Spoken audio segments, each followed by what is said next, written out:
We have already seen devastation from wildfires this year, with both the Carson Midway fire back in March and the more recent 117 fire near Hanover. The Carson Midway fire started during a training exercise on the mountain post, but quickly spread to private property. It ended up burning more than 3,000 acres and destroyed 2 homes. The 117 fire, much worse, burning 42,000 acres, 18 homes lost, total of $1.3 million in damage. Officials believe started by a car dragging its muffler heading up I-25.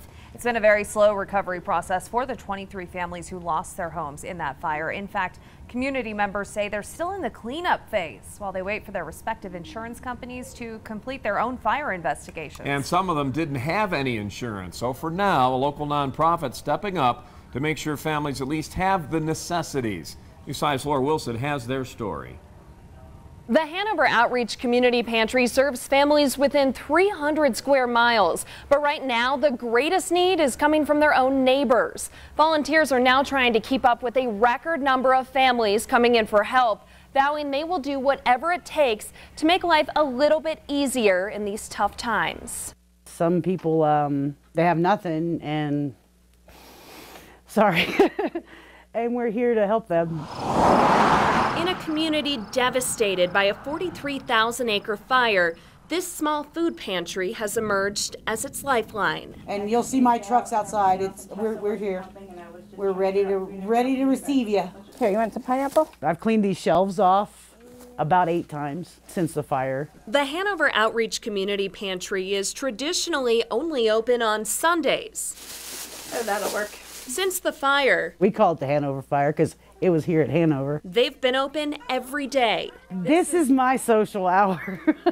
This is the time I get away from the farm and life's day to day. And for the families who use the pantry, oh, you got squash. It's provided a different type of outlet. I left a domestic violence relationship, and so my safe haven was out here. So, and I wasn't working because I was hiding out. So this was a great way to come out and get stuff for the kids I needed to make it work. The pantry was serving about 40 families before the fire hit. Now we have almost 150 families taken care of every week since the fires.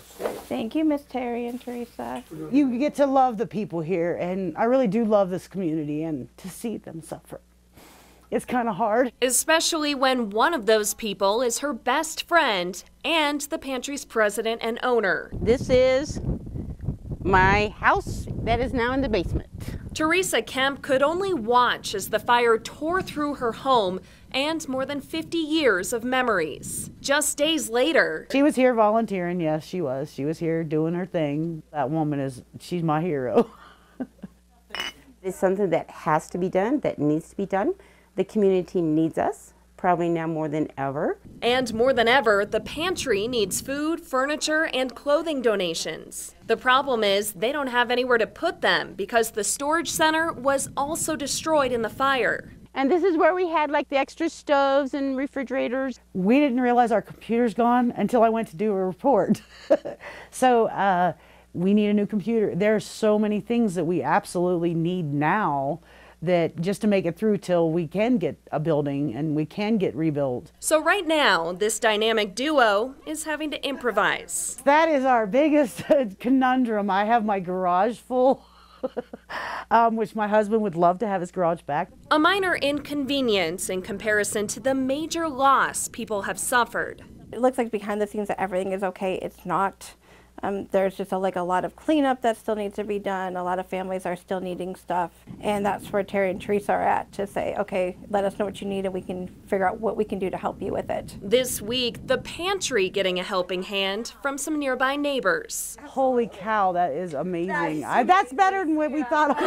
Edison High School students raising more than $2,300, all of which goes to the pantry. That is going to help so many people.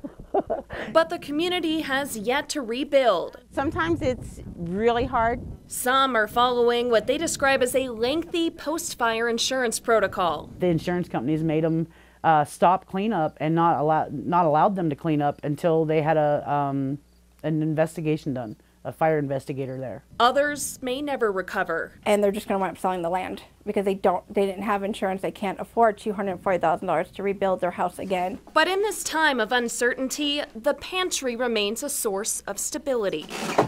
If there's not money, then, you know, I pull it out of my pocket, you know, because that's what I need to do.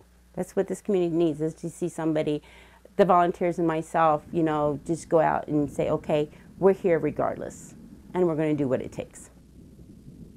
And the pantry is in immediate need of a mobile storage unit as well as a computer. They, of course, are always looking for food, furniture, appliances, and clothing donations. Long term, they're looking to set up a community center on a nearby property. We have more information on those plans, as well as how you can help, on our website, KOAA.com. Always watching out for you, El Paso County. Laura Wilson, News 5.